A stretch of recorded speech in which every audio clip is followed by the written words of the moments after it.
We're live in 3, 2...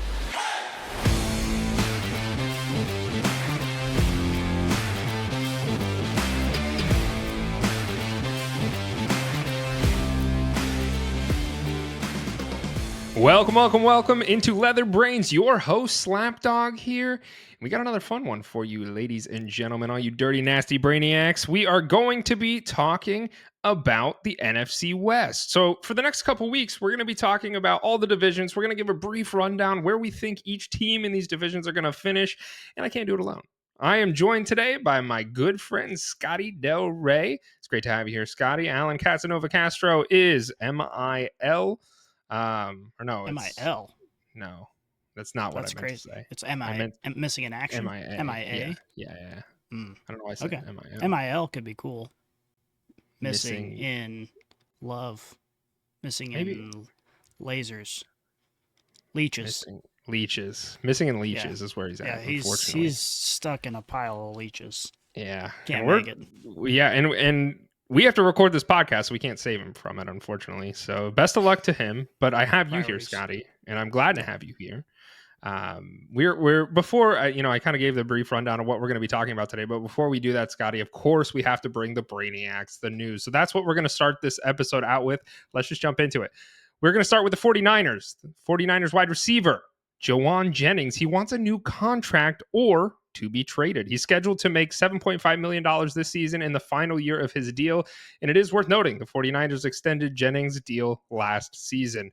I see this as slightly alarming, Scotty, and I'm curious as to your opinion here because this 49ers team seems like it's crumbling from the inside, and these wide receivers constantly are having issues with getting contracts and wanting more money, and it's becoming quite the problem. Obviously, Deebo Samuel's not there anymore. And then Brandon Ayuk has kind of been notorious for wanting new contracts. And obviously, he's going to start the season not playing because he's coming back from injury.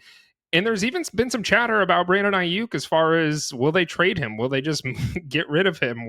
Because it seems like in his camp, he's still not getting paid enough. He's not worth what he should be in his eyes. And so then you have Jauan Jennings saying this, who a lot of people have touted as the wide receiver one for the 49ers, at least until Brandon Ayuk comes back. And now he wants more money. Is this problematic in your eyes? As long as professional football's been around, there have been crybaby receivers, being prima donnas about everything. So, it's not really a new problem. It can cause you significant issues as an organization, but the way I see it is I have to assume that NFL players are relatively reasonable individuals. And if I were, playing for the 49ers, I would say, well, we got a quarterback who seems pretty good. We got one of, if not the best running back in football when he's healthy. Got a pretty good tight end, got a pretty good line set up. And we've been competing for Super Bowls for a while now outside of like massive injury concerns. So, I can probably take $1 million or $2 less to have a chance to win a Super Bowl. And I think ultimately these players are going to come to that conclusion so long as this team is winning games. And we'll talk more about the 49ers and their outlook, but little sneak peek, little sneak preview, I think they're going to be winning games. I think all this stuff becomes secondary when your team is winning. Well, yeah, that was a good little salt meme right there of what's to come. So we'll pivot over to your team, Scotty, the Chiefs. Your offensive guard, Trey Smith, is the only player currently in the NFL that is currently on a franchise tag. And if the Chiefs don't sign him to an extension, we'll be making $23.4 million on the tag this upcoming season. He didn't get a deal done, so you have the award for the only team in the NFL that has a player hostage on a franchise tag. How does that make you feel? Dirty? Add it to the trophy case, bro. We're good at everything. So I like to hear. All right. Well, you know what I don't like to hear? Browns rookie running back Quinshon Judkins. He was drafted with the 36th overall pick here in this last draft. He was arrested on a domestic violence and battery charge in Fort Lauderdale, Florida on Saturday. I got a little snippet here of kind of what happened. So the officers arrived on scene and spoke with the victim. During their preliminary investigation, it was determined a battery had occurred. The officers made contact with the suspect and placed him into custody, that being Judkins. He was transported to Broward County Main Jail. The suspect was identified as Quinshon Judkins and has been charged with misdemeanor battery.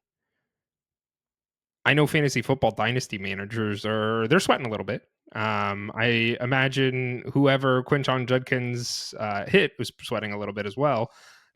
Pretty bad look. I think this is probably the most Browns thing to come out of the Browns camp. But regardless, not a good look for your rookie running back that people had high aspirations for. Yeah, Alan and I talked about this a little bit on the last episode. I think maybe it was when you were having, a tornado was sweeping away your house and you lost connection for a little bit. But we are at the point as an NFL community that we just need to be like, all right, enough with this bullshit. Like, if you are going to, domestic violence is, I understand, okay, you get a speeding ticket, you're smoking some weed. Like, there are things that aren't that big of a deal. Well, if you're going to beat a woman up when you're a gigantic human athletic man, like, just go to prison. Like, we don't want you in the league. And I really do think that, obviously, if you're talking to a Browns fan or you're talking to the fan of the team that the player is on, you might get a little bit of bias. But generally speaking, I think we're all on the same page here. We're done with the special treatment for these millionaire NFL players. Just stop beating up women. Like, stop doing bullshit stuff. And if you're going to do it, you're done. You're out. That's my opinion on it. I don't know how this is going to play out. The thing that bothers me the most about this, of course, domestic assault or domestic violence is very bad. But personally, what bothers me the most is in this little snippet here, you included his date of birth, and he was born in 2003. And that makes me feel so unbelievably old. Like, that's insane. Yeah, that guy is 7-8 years younger than we are. He's almost a decade younger than us. He's in the NFL. That's crazy. Well, he was in the NFL. He might not be in the NFL by that's a good point. By the start of the season. I agree with you. Like, I'm over it. I'm done with it. However, you have to acknowledge the fact that these players do get special treatment. In my mind, it's probably going to be like a 6-game suspension, and he's probably going to be back. This is crazy. No, I'm the realist in me is coming out, and like I agree with you.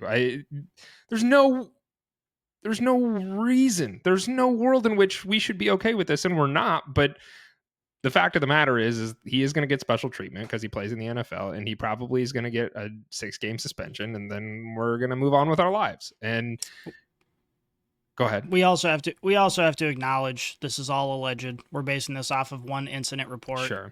Who knows what happened? Maybe she came at him with a butcher knife and he had to defend himself. That is a possibility. So, maybe innocent until proven guilty in America. But generally speaking, I think there are certain crimes that if you commit, you should just be locked away and thrown away the key. Because in our country, there are lots of people who are like, oh, we need criminal justice reform. There are too many people in prison. And then you got people who are literally just assaulting women on the street, and they're like, oh, you can get a fine and get a house arrest bracelet for a while. I need that guy to help me win my fantasy team. So, like, let's maybe be a little bit lighter on him than we would, my next door neighbor. Dylan Sampson. He was another running back that was drafted by the Browns, and they still have Jerome Ford there. I'm just going to say this. I think Dylan Sampson is a really interesting own in the event that Judkins misses time, which is likely. So I bring that up for you fantasy managers out there, as well as the Browns don't have a great outlook to begin with. So they drafted Sampson. I think he could potentially be somebody worth owning given this news. That's the problem with running backs generally, though, is they kind of have to be in a good system to be really effective, because you have to be a team that's comfortable sort of running down the game and wasting away the game. Like, if you're not in a good offense, being a solid fantasy running back is really, really tough. And as of right now, we don't really have any reason to believe this Browns offense is going to be good, given what we saw in recent years. So I don't know. I don't know if I'm interested. Yeah, I mean, we're throwing darts at this point, but he has some intrinsic value there. This one I found really interesting. There was a report that came out from our boy Ian Rappaport this weekend. 30 out of 32 of the second round picks in this rookie draft are unsigned due to disagreements over guaranteed money. Chargers wide receiver Trey Harris, he was kind of the first one to make a stand here, and he was the guy that got the notoriety of this. However, I think the 30 out of 32 is a really interesting number, and I bring all this up. Are we seeing the repercussions of NIL deals here at the pro level? And I think that is a valid argument that I'd like to pick your brain on, because these players know, or at least in their mind, they believe to know what they're worth. And so the NFL is the NFL starting to see backlash of these NIL deals at the collegiate level kind of coming to fruition, where because these players are and were being paid probably very decently well at the collegiate level, now they're coming in the pro level and say, well, I was getting more at college, like I deserve more than this, I should be getting paid more than this. Does that hold ground in your mind? It definitely does, especially because when you were prior to NIL, if you were a rookie coming into the league, you had no leverage. So you're just like, oh, you're going to draft me? Okay, cool. I'll do literally whatever you want for however much money you want, because you're getting into the NFL and then you have an opportunity to build a career. But if you are, a 22-year-old kid who is getting paid millions of dollars on NIL deals, you're like, hey, I don't have to go into the NFL. Like, I could go back and play college football. Now, I don't know exactly what like the timelines are and if that applies to these particular players that we're talking about, but just as a general rule, be like, now it's much more reasonable for a player to play an additional year in college than go to the NFL as soon as they're able to, because they can make a lot of money doing that, and oftentimes they make more than their rookie contract. So it just generally gives the players a lot more power, which is the purpose of the purpose of NIL. That was the purpose. It's like, hey, all these guys are putting in all this work, they are the product, they should get compensated for it, and because they have that extra power, why not utilize it? So I don't know the details of all these contracts, so maybe they're being unreasonable, maybe they're not. I tend to think if 30 of them are like, well, this is crazy, then maybe they're not being all that unreasonable and they actually have the authority or the leverage to stand up for themselves. But I guess we'll have to see how it plays out. Do you think that we'll see we don't talk college ball a whole lot here. We bring it up every now and then, but do you think there's a problem with the NIL as far as how it's structured? And do you think there needs to be some sort of reform as far as how these NIL deals are structured? And I'll be the first to say, I think the NIL in thought is a great idea. And I do think that these college players should get some sort of compensation for what they're doing on the field. However, it seems as if the NIL is largely the wild, wild west, where these players can just kind of get whatever they want as far as what their kind of deemed value is. And you have boosters, et cetera, that are just pumping money to get these players to come play for them. And now, because it's affecting the NFL and we're seeing this come to fruition in this way, do you think the NFL gets involved and says, hey, we got to figure this out because this isn't okay and it's affecting our brand now and it's affecting how we're operating? Do you think that comes into play, as well as do you think that the NIL, the entirety of the NIL needs some restructuring? Yeah, and I think that was understood when NIL was first introduced. I think, as a comparison, NIL right now is like the printing press and they're trying to get to the internet. So like they got a long way to go, but it was understood that was the case. They're like, okay, first things first, we need to establish that the players deserve to be compensated because they are the product. And basically they were their compensation prior to NIL was you might make it to the NFL. And that's pretty much it. Or you might be able to secure some sort of endorsement deal if you're really, really good at college. But now it's like, okay, now you get a contract. Now it's actually penciled in. You're getting a paycheck from this. And eventually, I think what we're going to see, and I don't think this is a hot take, I think pretty much everyone has come to this conclusion, you're going to see a commissioner of college football. You're going to see a governing body that dictates these contracts. And, you sign an NIL deal, and instead of it just being like an arbitrary amount for your particular school, it's going to be like a 3-year contract. So the transfer portal is not going crazy. And you sort of create an NFL model in college football. I think that's on its way. It wouldn't surprise me if, like you said, the NFL does get involved in that process and basically shows them the ropes or gives suggestions on how to go about doing that. But I think that from the beginning, it was always inevitable. It's a long track to actually get to that point. And I think we're just kind of at the beginning of that track right now. Gotcha. Well, let's move on to a different track here. Let's talk about Ryan Poles, the GM for the Bears. He reached an agreement that ties him to the Bears through the 2029 season, meaning this is a 5-year deal for Ryan Poles. Last season, we'd heard a little bit of chatter about perhaps some of the hesitations of Ryan Poles bringing in someone like Ben Johnson.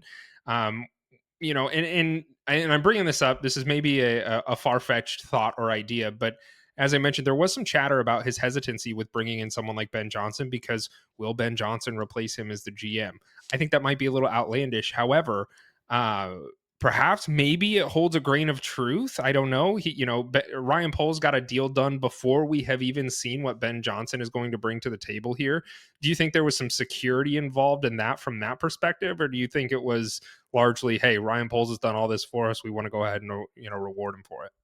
Oh, I think it's the second one by far. I think the initial like rumors weren't that, Ben Johnson was going to come in and take over as the GM or whatever. I think what it really was is Ben Johnson comes in, is so successful that he kind of becomes the de facto leader of the organization, and they defer to him for his choices. And if he doesn't like Ryan Poles, then Ryan Poles is out.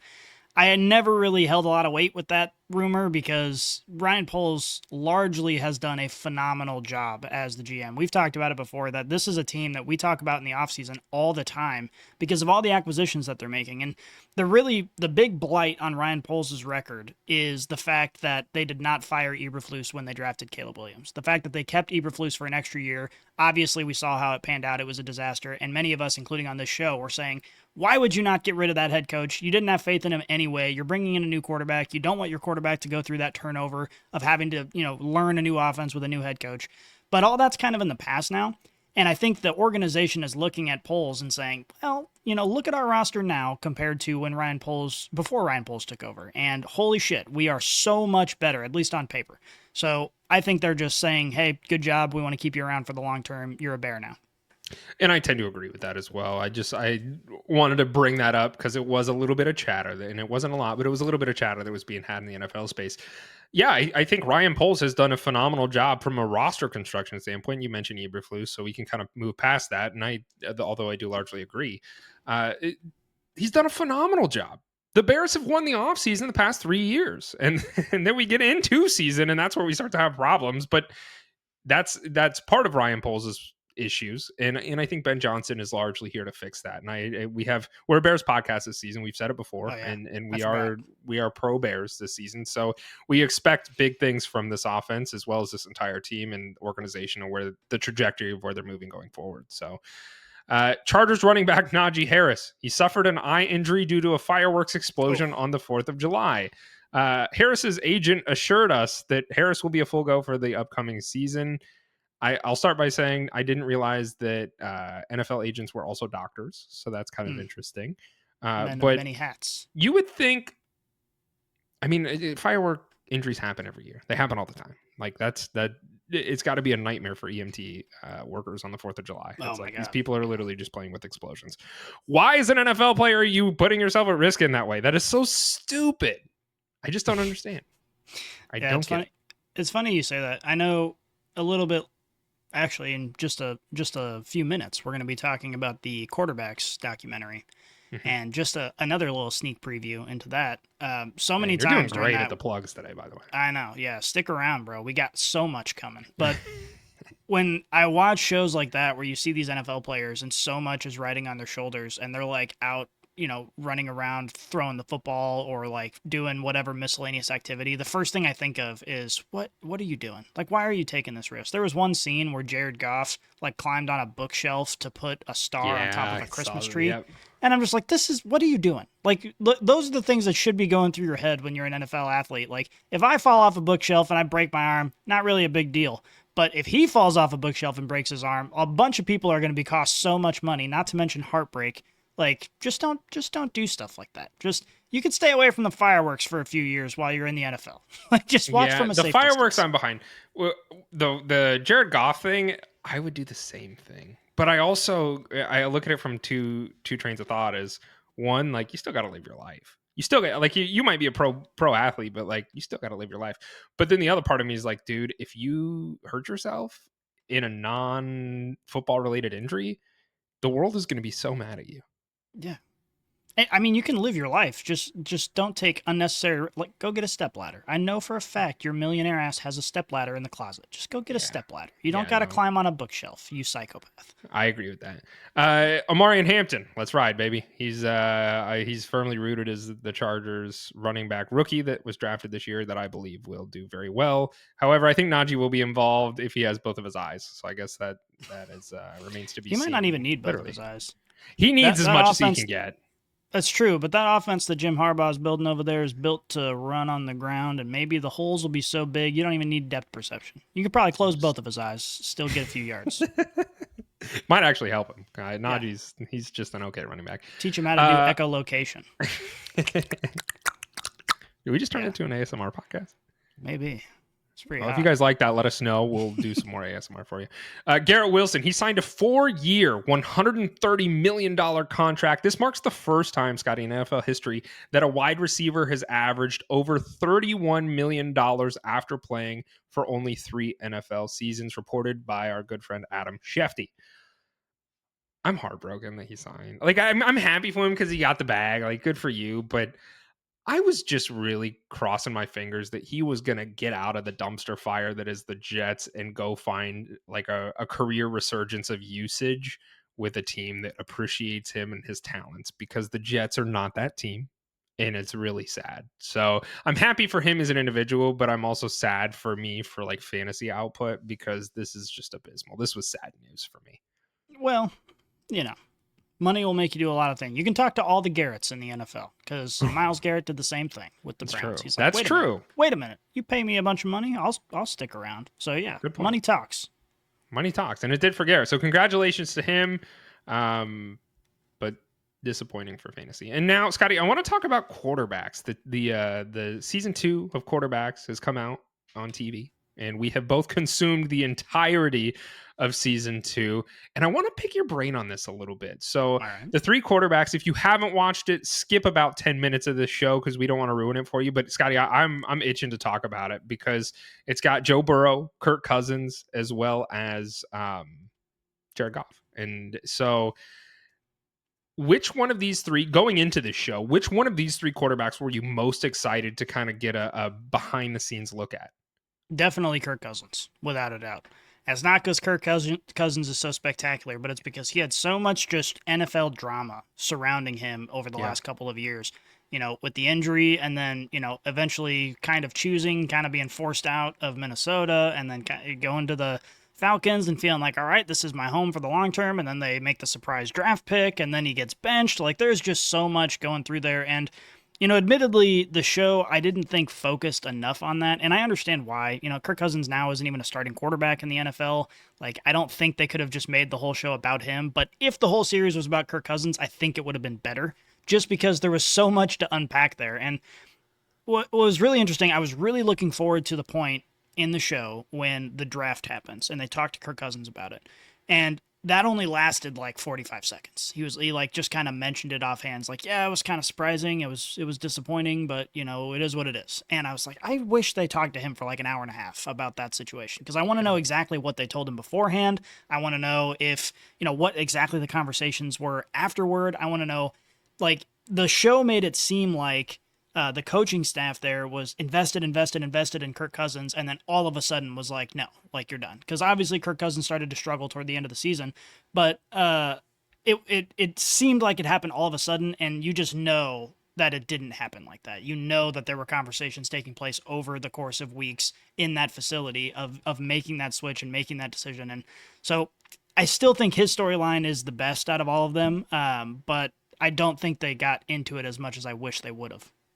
No, I tend to agree with you there. And we had seen Kirk Cousins back in the first season of quarterbacks. And so I was really excited when they announced that he was going to be on this season as well, for everything that you just mentioned, and was kind of left disappointed. And for everything that you mentioned, I think for me, watching that show in regards to Kirk Cousins, it was emotional. Like, it kind of just tore at you, because they kind of take you through the season as it progresses. And when his wife was giving the interview, and that's really when it kind of hit me as an NFL fan. We play fantasy football. We talk about the NFL. We talk about these guys' careers, and to listen to his wife talk about, like, that was a really tough time. It kind of like, obviously, that, like, we know that just talking about it, but you don't get that emotion, right? Because we're not talking to Kirk Cousins about this kind of stuff. And when you see his wife get on there and be like, yeah, that was a really hard conversation. And then his kids, right? She's talking about, like, we had to try and explain to our kids, like, what's happening. And that was like, man, like, that's got to be just such a shitty and difficult thing to go through. And my other takeaway when watching Kirk Cousins was, I don't know if yes, he struggled. And he kind of alluded to it as far as like maybe perhaps some of my injury was why I wasn't doing as well as I know I could have. But I think some of it was just like the communication with the team as well. And you could see the frustration from Kirk Cousins where he's like, you should have sat there. I wanted you to sit. Like you need to sit on that route. Like don't do that. Like I'm expecting you to sit there so I can throw it to you. And so you have stuff like that happen. And I think that it was just a huge conglomeration of a medley of things that made Kirk Cousins kind of get benched. But kind of to your point, like there had to have been conversations about Michael Penix, right? Like you don't just wake up on draft morning and be like, oh shit, Michael Penix is here. Maybe we should just take him. Like, that, right? Mhm. Yeah. And maybe not right when you sign Kirk Cousins to that 4-year deal, but you're sitting there looking at the entire situation and you're like, man, maybe we should take Michael Penix there. And so that was, I wish they would have explored that a little bit more. I tend to agree with you there because it felt like we got shorted. We definitely did. And it's frustrating, especially watching it and looking back. Like it brings up all the memories of the season of, Kirk Cousins, like 510-yard, 4-touchdown game. And it's like he had flashes of being awesome before he started, dealing with issues with his shoulder and elbow. And on top of that, what it really illuminated was what you mentioned, which is he's on a new team for the first time in years. He's surrounded by a new coaching staff and new players, and it takes time to get that right in most cases. And when you draft a rookie that high, you don't have time, because now the second things start going wrong, the entire fan base, everyone's like, well, it's time to make the switch and make the change. And you're sort of pressured to make a move on that front, especially when your rookie is way older than most rookies would be. So it was just like, I don't know, it felt like just mismanagement appeared on the field overall. And I really do think with that group of guys, if Kirk Cousins could find his stride, that 500-yard game might not be an outlier. Like that offense could work like that a lot of the time if Kirk Cousins is healthy and comfortable with everybody. And, it's very possible that Michael Penix is a better quarterback than Kirk Cousins, and he forms into a great player for this team and the offense starts humming. But it's just disappointing to see how that turned out. And then you add on to the fact that Kirk Cousins specifically left the Vikings to look for stability. And he seemingly got that in Atlanta. And then they drafted Penix. And then it's just like the disappointment of the season on top of the disappointment of the way his career was moving. It's just like, it's as heartbreaking as it can get for somebody who's, making millions and millions of dollars. Like it's not that heartbreaking, but it's still pretty heartbreaking in terms of that. Yeah. And I'm curious, did you get any, did it ever cross your mind or showcase in your eyes disorganization from the Falcons as an organization? Not any more than what I already assumed was there. We didn't need to be flies on the wall in the facility to see the disorganization, because you could tell instantly just from the draft, honestly, because when they signed Kirk Cousins to a 4-year deal, for a fact the intention was to have him for 4 years and to have him be their guy. And it almost felt like it was a sudden sort of like on the whim decision to draft Michael Penix just because he was there and they're like, we need someone for the future and blah, blah, blah. And we knew that, we talked about that after draft day, that it's just like, this just doesn't mesh. Like these two decisions do not go hand in hand. And we knew at that point that the second Kirk Cousins has a bad game or gets an injury that nags a little bit, they're going to be talking about making a switch. And now you're left paying for a 4-year contract on a guy that's sitting on your bench. And we predicted all of that. Everybody did, because it was very obvious. You don't really need the Netflix show to show it, but there is definitely some degree of disorganization or dysfunction in the Falcons room, and you just hope that they sort of figure it out and it all works out for them. But it's really disappointing acknowledging that given the young talent on this roster. Sure. Let's talk about Joe Burrow just a little bit, because I was excited to get to know Joe Burrow a little bit more going into the show, and I left pretty disappointed, Scotty. Yeah, Joe Burrow's a weird cat. You're going to start listening to all the things I've said about Joe Burrow. Joe Burrow, I thought it was the media. I'm just going to be honest. I thought like the media is making him look kind of weird. Maybe he's just a normal guy. Joe Burrow's pretty weird. He's a great quarterback. Don't get me wrong. I mean, he is a top 5 quarterback in the NFL, bar none. But that dude is a weird guy. He's very weird. Yeah, that's what I've said about Joe Burrow. He's the most cringeworthy player in the NFL, and he has been since he's been there. He's a great quarterback, and if I didn't have Patrick Mahomes on my team, I would love to have Joe Burrow. So don't get me wrong. Like, he's an awesome player. I love watching him. But would you go get beers with him? No, and I actually had this conversation with my wife. My wife and I, don't share a ton of interests, but it's very fun watching these sorts of things with her because I realize why we're compatible, and we have the exact same intuition on people. It started with Dan Campbell actually in the I don't know what, might have been Hard Knocks, maybe one of these series. It depends. I'm either going to agree or disagree very quickly. So well, yeah, it's Dan Campbell, where obviously everybody loves Dan Campbell and loves his persona, and I'm like one of the few people who's like, I don't know, he just kind of annoys me. Like, he just kind of irks me. He's too emotional. It freaks me out. And so I expected when we watched this show for my wife to agree with everybody else, the 99% of people. And she immediately was like, I don't like that guy. She actually made a joke that she's like, that guy looks like a guy who beats his wife. And I don't think he does that. But that's the kind of reaction that she had to him right away. And the same thing with Joe Burrow. Like, she's seen Joe Burrow play. She doesn't know who Joe Burrow is. And we start watching this. She's like, that guy's just weird. Like, he's so weird. And she came to that conclusion instantly. Like, she didn't even watch the first full episode before she came to that conclusion. I'm like, yeah, she and I are on the same wavelength on these people. And yeah, Joe Burrow is just someone who, awesome football player, but all the stupid faces he makes, and when he tries to do the gritty, and it's just like, and all the stupid clothes he wears, and he's a fashion icon. I'm just like, this guy is he's just not my cup of tea. And I've known that from the beginning, and this show just reinforced it. I wanted to, like, because like I mentioned, you get to see like the snippets of him in the media, and I'm like, they're just painting him in a bad light. They're like getting him at the worst times. And then getting to watch this show, and I'm like, oh no, that's just Joe Burrow. That's just who he is. He's a weird guy. I will trying to give him some praise here. One of the things I really liked about Joe Burrow watching this show was his passion for the game. And I bring up, there was a game that they played where the offense did terrible. I think he got sacked 8 times, and they won the game.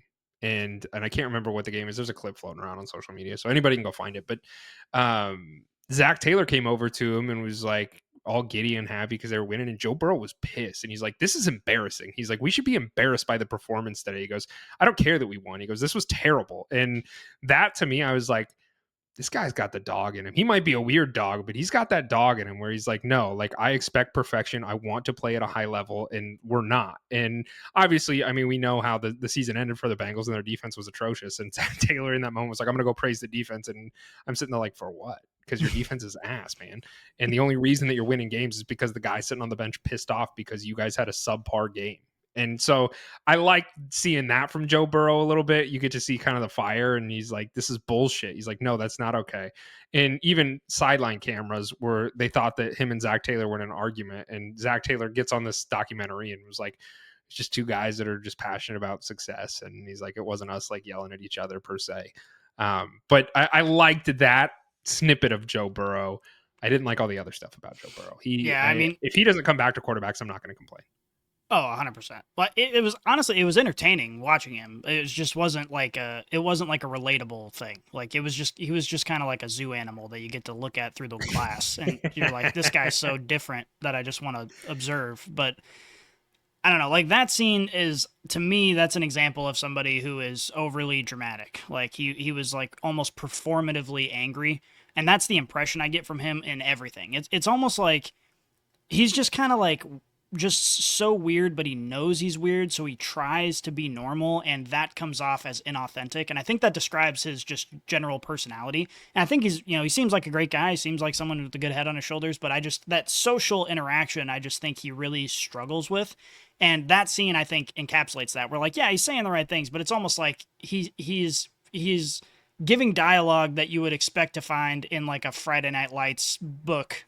Like, it's not real interaction. And that's the impression I get from him in that scene, as well as everything else. Like, when I don't know, the one part of him that I felt like I connected with is when he's talking about like history and going to the museum and stuff. Like, that's weird. Dude, but I think so many guys are weird like that. Like, many one-liners that I wanted to snip on that show and post on social media. It was like, yeah, fossils are cool, man. Yeah. Like, and it's like, what?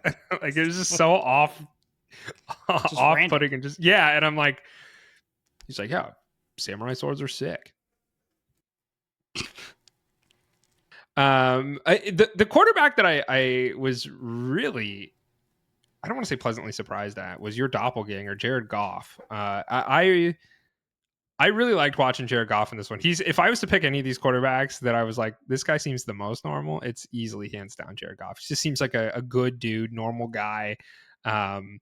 it was interesting to me. Like I mean, his wife was very involved in this, and I just got the impression watching those two that like they're in their honeymoon phase of their marriage, and they're trying to like, and it's like, I don't know. I felt a little awkward sometimes, and I was like, I bet Jared's very different when he's not around her versus when he's with her. It was just kind of the impression I got watching them. But I did like Jared Goff's what he showcased in the show. Yeah, you came away with the same impression I did. Like, they called each other babe every other word. And that's how you know people are, like, trying really hard to seem affectionate in front of the people that they're with. But, like, nobody does that just in their house. Like, hey, babe, do you want this, babe? Hey, babe, like, I love you, babe. Like, just talk like normal people. You guys are married. You could just be friends. You don't have to be fucking weird about it all the time. The thing about Jared Goff's like personality that got to me was, Jared Goff is actually younger than I am, but barely. We're basically exactly the same age. That's weird because I just have him like 2 or 3 years older than you. Yeah, in my head.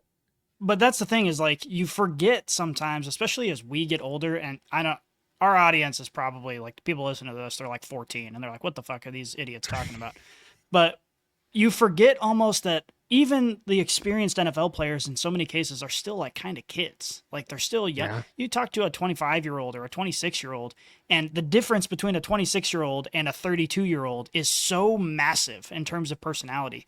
And it's like Jared Goff is like right on the edge, like where he said some stuff that it's like, are you an adult? Like that's just kind of like it's he just didn't come off like as mature as what I imagine a star quarterback in my head as being. And I don't know. But overall, yes, I think he was the most. I mean, I personally relate a lot to Kirk Cousins' personality. Do you also go to Great Clips? I go to Sports Clips. Or Sports Clips, excuse me.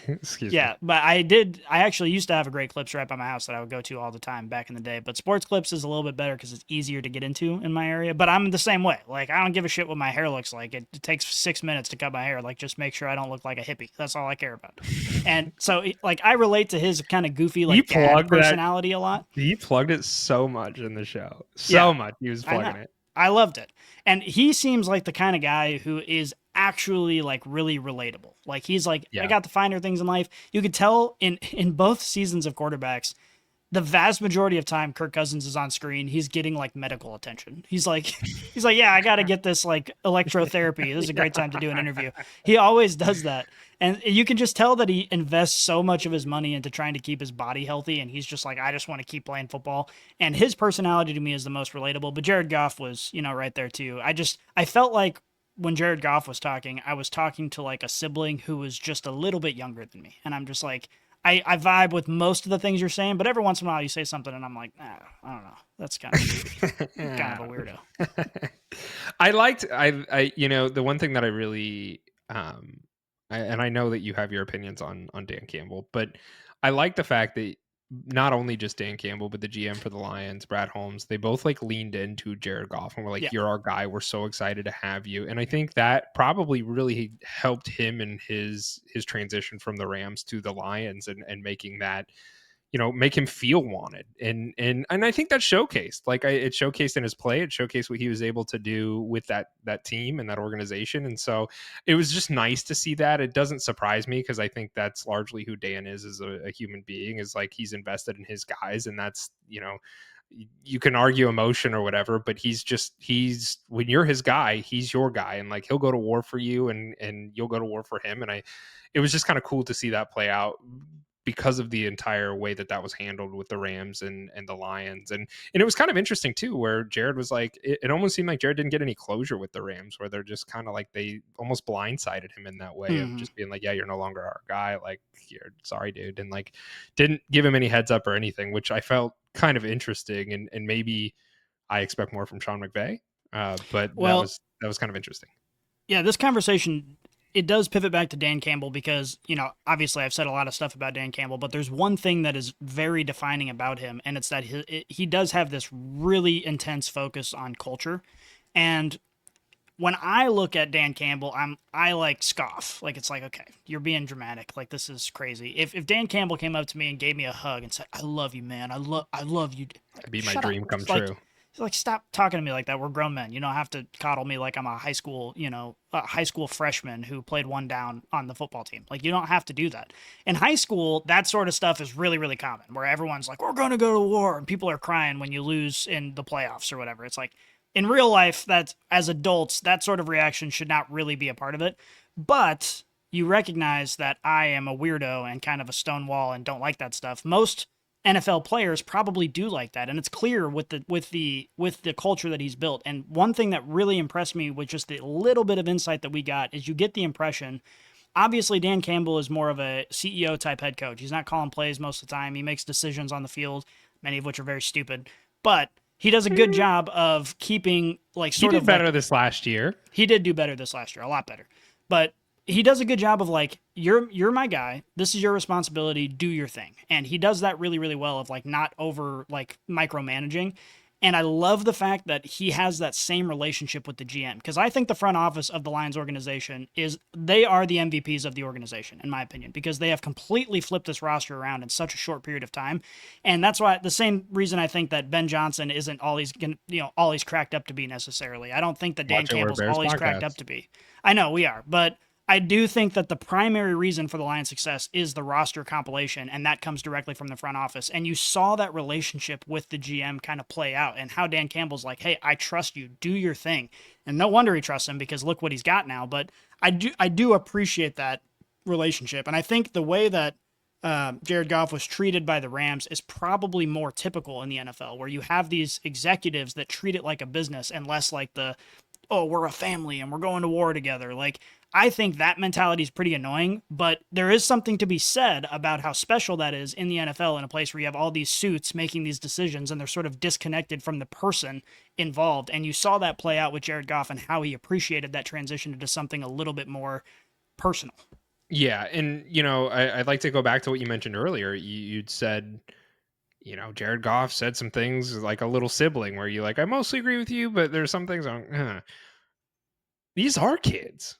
Right. And I don't know if we can sit here and say that at this point, but these are young adults who are, their brain is not fully developed at this point. Right. And so for a lot of these people, and so you can make that argument, right, that maybe that's part of it, as far as, that high school-esque culture of like culture and driving that home. I think that holds a little bit of ground, because I think that you're seeing it with the Lions play out, where it's the culture of that team is vastly different than it was even 6 or 7 years ago, right? And it's because of Dan Campbell and the front office, and that maybe family-esque relationship that you had mentioned just moments ago. So I don't know. I found it to be. I liked the show overall. I'm interested to see. I was sad that I didn't get the Joe Burrow I wanted, but I'm maybe not as surprised as maybe some would be. I'm interested for next season. I'm just like, give me all the football content right now, because dude, Hard Knocks is not here, and I'm pretty sad about it. Yeah, in the off season, these sorts of shows, they got to do numbers, because like sure. we binge watched this show in like, I don't know, it's been out for a week or two, and we both finished the whole thing. And I know, and I'm sure that's very common among football fans, because you're just like, I just want to see. And it was cool that it's just far enough removed from the season that like you don't exactly remember the results of every single game that they're showing highlights for, so you like get reinvested in football. It scratches the itch for us a little bit, and I think the more of these shows, the better. Like, when you can get involved, get the sneak peeks, get the taste of football, all in the off season when nothing's going on, you gotta love it.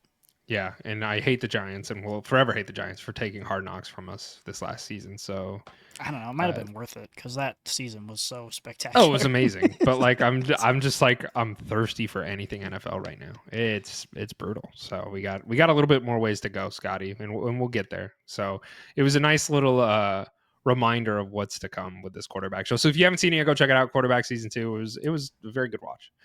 And now, Scotty, let's talk NFC West predictions. Okay. So any reason why we're starting with this division? I was looking at all the divisions, and I thought, what division seems the most fun to start with? And that's why we were going to start with the NFC West today. It has no bearing as well. I'm a Cardinals fan. That doesn't have anything to do with it whatsoever. I'm sure. None at all. Okay, so before we actually go into our predictions, I want to give a little bit of background, because as you kind of talked about with quarterbacks, we maybe have forgotten where some teams finished last season. So we're going to start with that. The Rams finished at the top of the division going 10-7 last year, followed by the Seahawks in second place at 10-7, the Cardinals in third at 8-9, and the 49ers of all teams went 6-11 last season. And if you put a gun to my head and asked me what the 49ers finished last season, I would have thought it would be better than 6-11. And I know that they had a lot of injuries, but I thought they still finished better than that. So that kind of surprised me when I was doing my homework here. So that's how they finished last season, Scotty. And we'll kind of look at their strength of schedule for each of these teams to kick this thing off here. So we'll start with the Cardinals. Their over under is 8.5 wins this season per Vegas. So they are currently at 8.5. However, the Cardinals have the 27th ranked most difficult schedule, which is pretty easy. They face the likes of the Saints, Panthers, Titans, and Colts before their week 8 bye. However, they do have a difficult finish to the season. They face the Cowboys, the Buccaneers, the 49ers. They play the Rams twice, and the Texans and the Bengals. Okay. So that's the Cardinals. We'll move over to the Rams. The Rams have a 9.5, an over under of 9.5 wins this year. They have the 17th ranked most difficult schedule. So before their bye week on week 8, they play some teams that should be easy layups for them, to include the Colts, the Titans, and the Jaguars. But then they also have some more interesting games mixed in there, being the Eagles, 49ers, Texans, and Ravens. After their bye, they get the Saints, the Seahawks twice, the Panthers, and the Falcons, which I do expect them to win. But then the more interesting games could be potentially the Cardinals twice, the Bucks, Lions, and 49ers. You tracking so far, Scotty? Tracking. Okay, perfect. Let's go to the 49ers. So the 49ers over-under is 10.5 wins this season. They have the easiest ranked schedule of all of the NFL teams. So out of the entirety of the NFL, the 49ers have the easiest strength of schedule. Yeesh. So they have a bye week in week 14, and they have what I deem to be a pretty easy layups in teams like New Orleans, Seattle, the Jaguars, the Giants, the Falcons, Panthers, Browns. They also play the Cards twice.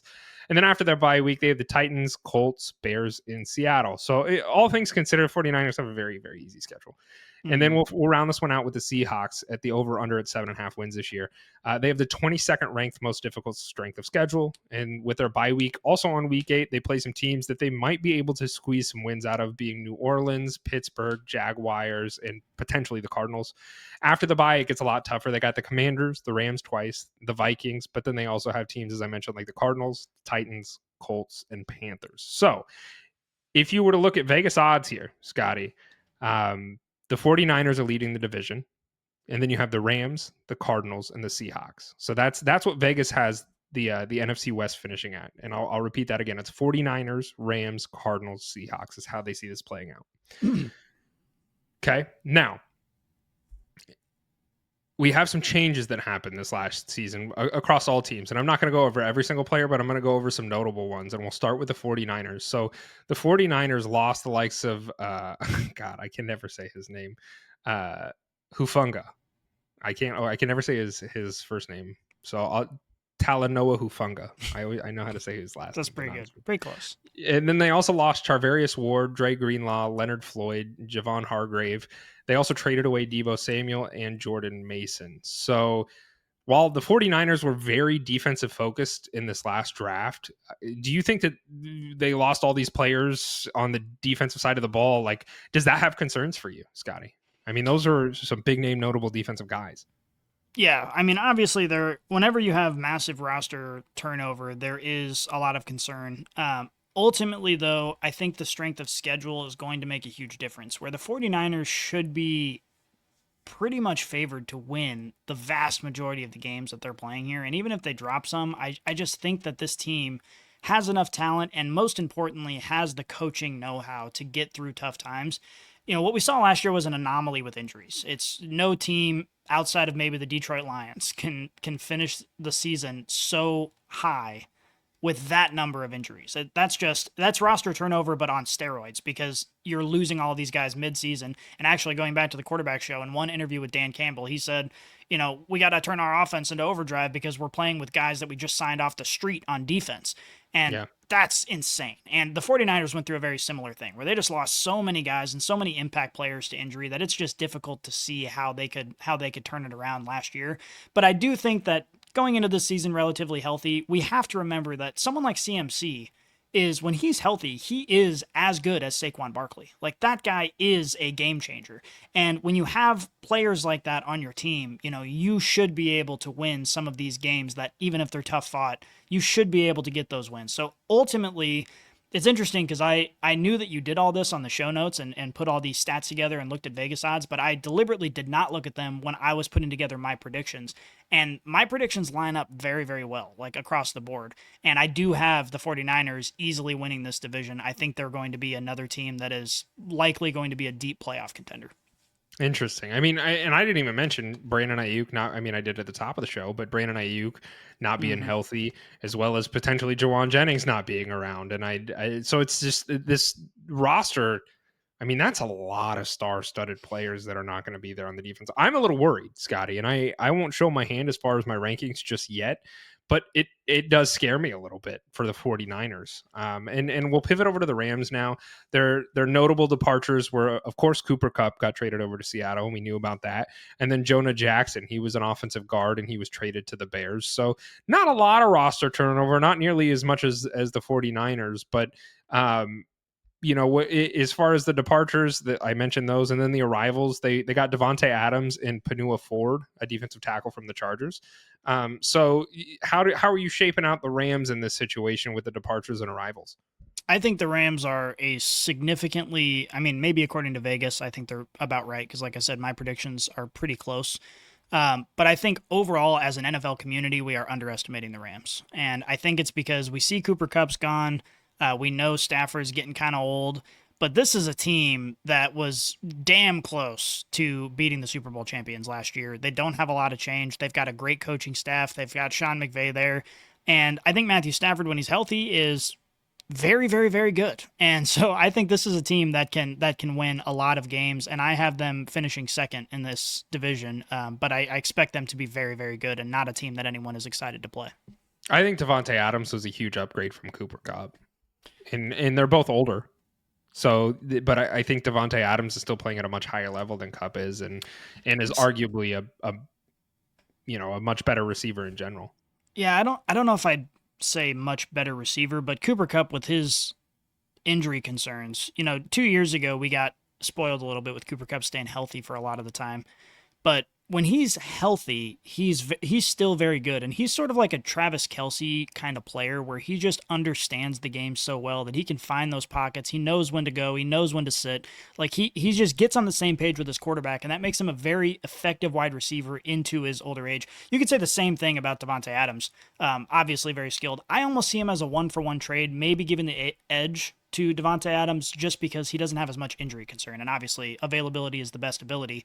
So I think I would agree with you that I think they might be better off with Devontae Adams. I don't know if the skill level is that much of a disparity, but if Cooper Kupp can't stay on the field, then I'll take Devontae Adams. Look, I'm not trying to take anything away from Cooper Kupp. Devontae Adams is still probably one of the best route runners in the NFL. The guy is. I expect this offense to, especially with Puka Nacua still being there, this offense is going to hum at a very high level. I think so too. Let's go to the Seahawks. So, their departures, as there's no surprise to anybody. Of course, Geno Smith is no longer there. He went to the Raiders. DK Metcalf is no longer there. He went to Seattle, or excuse me, we were talking about Seattle. He went to the Steelers, and then we have Tyler Lockett that went over to the Titans. So some big offensive pieces no longer there. And then they got Cooper Kupp, Sam Darnold, and DeMarcus Lawrence, defensive tackle that was played for the Cowboys. So what do you think about the Seahawks? I think that the Seahawks are the opposite from the Rams. They are overrated. And I don't think anyone's really expecting them to do a ton, but I think that people are still expecting too much of this team. And the reason for that is their offseason moves are very confused. They're like, they started out like, we're rebuilding. We're selling everybody. We're getting rid of literally everyone. And then they go out and get a receiver like Cooper Kupp. And then they go out and pay probably too much money for Sam Darnold. It's like, okay, they're like halfway in the middle of a rebuild, but still trying to hold everything together with these sort of older pieces that like might be able to do something, but not really. I have this team being the worst in the division. I think that people expect too much out of Sam Darnold and Cooper Kupp. I just really think I think they're gonna be able to make some plays, but ultimately this is a team that should be in a hard rebuild right now, and they should be focusing on the future and not trying to spend a bunch of money to make something happen this season. Would you have rather seen Seattle go and get Kirk Cousins? I don't think Kirk Cousins fits that mold either. I really see them, going to. I wish they would have picked up somebody like Joshua Dobbs, like somebody who's a usable sort of short-term bridge quarterback. Jameis Winston is the only Jameis Winston. Yeah, Jameis Winston. Exactly. But that's the caliber that they should have been looking at and focusing on saving money and planning for the future instead of, overpaying for Sam Darnold, which obviously has a lot of question marks around him. Like we have some content. I had made some content that'll be coming out in the coming days about Sam Darnold and the Seahawks. I do think overpaid for Sam Darnold. However, they are able to, the way they worked his contract, they have a clause in there that could get him out as early as after this season. So I think in all likelihood, and I mentioned this in the content that is coming out, I don't think Sam Darnold is going to be there next season. I don't think he's the answer. I think he is a byproduct of Kevin O'Connell, and that's why he found success. And I think that the Seahawks are hoping they can capture that lightning in a bottle with him, and I just don't see it playing out. No, I mean, and that's the thing is I don't think I'm as low on Sam Darnold as you are. In fact, I'm on record saying that I think Sam Darnold was underrated for much of his career. But this is not a team that is built to have offensive success right now. And so I don't care who you are at quarterback. Like, it's just going to be very difficult, like you said, to catch lightning in a bottle on this team right now seems like it's almost impossible unless you are a top tier talent. And we all know Sam Darnold isn't. So it seems like he's set up for failure a little bit. And, that in combination with drafting a rookie, like it's going to be a lot of turmoil in Seattle this season. Sure. All right, we'll go over to my team, Scotty. The Cardinals, Arizona Cardinals. Yep. Their departures, we really did not lose anybody of significance. So there's not any glaring losses that we had here. And then our arrivals are what really gets me excited. So we got Josh Sweat, outside linebacker. We got him from the Eagles. Akeem Davis, he was a linebacker from the Bengals. And Dalvin Tomlinson, a D tackle from the Browns. And then we also went incredibly defensively heavy in this last draft and picked up Walter Nolan, Will Johnson, and Jordan Burch. So, Jonathan Gannon, he's a goober. I've been on record saying I don't really care for him as a head coach, but he is a defensive-minded guy, and that's where he's putting all his chips in at, is growing and building that defense to an elite unit. I'm excited for the Cardinals this year, and that's not something that it also scares me just as much as it scares me probably a lot to sit here and say that, because I'm due for heartbreak every single time I get bought into the Cardinals, but I kind of like these moves, and I'm interested to pick your brain as a bipartisan party here in the Cardinals off-season moves. Yeah, my prediction for the Cardinals is better, still third in the division. Okay. And for the record, I also have the Cardinals still third in the division. Yeah, so I think they're going to have a better season than the Seahawks this year. I think the Seahawks are going to be sort of like, what did we do? And the Cardinals are going to be like, we're on the right track. Like, I think they're going to leave the season saying, okay, we have room for improvement, but we made some good moves, shored up the defense. I think Marvin Harrison Jr. and Kyler Murray are going to get more on the same page this year. You're going to see more offensive success. So I think the Cardinals are sort of on the tail end of what I would consider in my own mind a rebuild session. And, I know that, drafting Marvin Harrison Jr. was a big move. Outside of that, Kyler Murray's still there. There's still questions about Kyler Murray for sure. But ultimately, I think this season is going to make Cardinals fans feel a little bit more secure in this roster and even in the coaching staff. I think it's just going to look more polished as a product. I just think they're going to have a hard time. I think the Rams are really underrated, and I think the 49ers' strength of schedule is going to net them a lot of wins. And so I think that there's kind of a big tier difference between those two and then the other two teams in the division. But ultimately, I think as a Cardinals fan, you're going to leave this season feeling more satisfied with your football team than you did last year. I hope Drew Petzing gets fired. I hope the offense stumbles, and I hope he's gone, and I hope we bring in somebody who's not a dipshit at offensive coordinator. So that's my hope. I also have the Cardinals going third in the division. So let's go from the top down, and we'll go over wins and losses. So you mentioned you have the 49ers at the top of the division. Is that right? Yep. What's their win-loss that you have? 14 wins. Oh, damn. Okay. 14 wins. I've got them at 12. So I have the 49ers taking the division as well, going 12-5. And then second in position, I'll tee us off here on this one. I have the Rams also going 12-5. So it's going to largely, and when I was projecting all of this out, I have the Rams winning one and losing one against the 49ers. So I think the divisions, it's going to get very interesting. And I don't know nearly enough about mathematics to try and figure out who actually takes the top of the division. But I have them both going 12-5. And it would not surprise me if the Rams, win some of these games that I have marked down as losses, because I think the Rams probably are one of the best. I think it would not surprise me if the Rams win this division. It would not. Like, I expect them to be very, very good and continue that trajectory. So where do you have the Rams in second as well? Yep. I have the Rams finishing with 11 wins. So we're right on the same, on the same wavelength there. And you're right. I mean, this is a team that can get hot at any moment and beat some really, really tough teams. So it would not surprise me if they finish with more wins, even maybe a lot more wins than that. And it also wouldn't surprise me if the Rams end up taking the division, because I think I gave it to the 49ers largely because of strength of schedule. I just think the coaching staff there, they're going to get the wins that they should win. And the Rams are one of those situations where it's like, I don't know, they could win literally any game. I know everyone always says, any week in the NFL, anybody can win. That's really true for the Rams. I think you put them up against the Detroit Lions, or you put them up against the Chiefs, like they can win any of those games. So it would not surprise me if they win. I have them finishing with 11 wins. That might be a little bit low, but I guess we'll just have to see how it plays out. Sure. In third position, as you mentioned, the Cardinals. Where do you have the Cardinals finishing out record-wise this year, Scotty? 9-8. 9 wins, winning season. All right. I'm hoping for more than that. I have them going 11-6, and maybe I'm too optimistic in what this defense looks like. I think I feel very secure in our defense and where that's headed. The big question mark is the offense, and I have them kind of a little bit higher as far as what their potential output could be. I'm probably a little bullish on that one, admittedly. 11-6 seems a little bullish to me, but I'm shooting for the stars here, and so that way I can get disappointed when we finish like 4-12. Well, you seem really shy about your pick, but our guesses are only 2 games off in any given week, so that's true. Very well could happen. Okay, and then we have the Seahawks rounding us out here at the bottom. Would you like me to share my record, or did you want to share yours first? Okay, I have the Seahawks going 5-12. I have the Seahawks being one of the worst teams in the NFL this year. I just don't have a lot of faith in where they're going and what they have. Now, last year their defense was very good. I will not take that away from them. But it just seems like a clusterfuck to me. And their schedule's obviously kind of middle of the pack, and I just see them losing a lot more of these games, obviously, than what they're going to win. So I have the Seahawks going 5-12. Yeah. I have them with 7 wins. We're not too far off.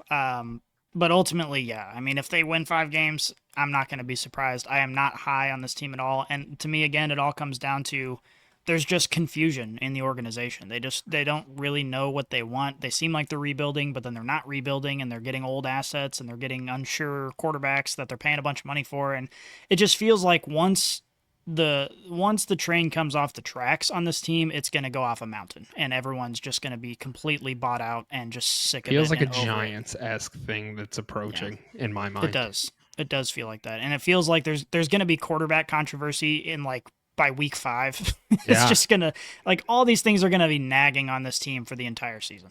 No, I agree completely. And let's a little teaser for this video I got coming out here in a few days. So if you're not following us on social medias, you should be, because it'll be over on YouTube and TikTok and Instagram and all those places. So go check it out. Scotty, that's all the time we have today. I appreciate you doing this with me. We agreed, I think. We did. No, we finished. I mean, we had... But we San Fran, Rams, Cardinals, Seahawks. We also agreed with Vegas, so not really a hot take, I guess. But to be fair, I put this together before I looked at the Vegas odds. It worked out. Vegas. Maybe we should go back, because per Vegas odds, I mean, they have the 49ers at 10.5, and we have the 49ers at 12, and what'd you say, 11? 14. Yeah. So we should probably go put some money where our mouth is, both on the 49ers and the Rams, smashing that over, because that seems like pretty good odds to make some money. I think so. I'm going to put my mortgage on it. All right. I'm not going to stop you. I'm not going to stop you, Scotty. Because you're either going to make a lot of money, or I'm going to have to come live with you. And I don't even have... that's a precarious situation in and of itself. So we'll maybe wait till I get a little bit more stable. All right. Well, I appreciate you doing this with me. If you have not already heeded my advice, go follow us on all social medias. Greatly do appreciate it. And if you're listening on whatever platform you might be listening on, give us a 5-star review. Greatly means the world to us. And share this with your friends, your family, your grandmother, who is still your family, but maybe she's not plugged into technology and she would love to hear our beautiful voices. So go do that too. And let's get out of here, Scotty. We are out.